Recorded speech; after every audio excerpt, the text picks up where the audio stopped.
Welcome back to my channel রাজা রানীর blog. এখন বাজে বিকেল ওই ঠিক 5টা মতন। আর দেখেছো ওয়েদারটা কত সুন্দর। খানিকক্ষণ আগে একটু বৃষ্টি হয়ে যদিও আর সারাদিন টিপটিপ করে বৃষ্টি পড়েছে, কিন্তু খানিকক্ষণ আগে অনেক জোরে জোরে বৃষ্টি হয়েছে। আর এখন আকাশটা অনেক পরিষ্কার। কিন্তু এত সুন্দর ওয়েদার দেখে আমি আর নিজেকে সামলাতে পারলাম না।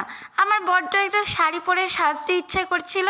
তো যেই ভাবনা সেই কাজ। তো আমি তাড়াতাড়ি করে আমার রুমে চলে এসেছি আর আলমারির চাবিটা নিয়েও নিয়েছি। এখন আমি আমার পছন্দের শাড়িটা বার করে ইচ্ছা মতন সাজবো। আর এই শাড়িটা আমাকে কিনে দিয়েছিল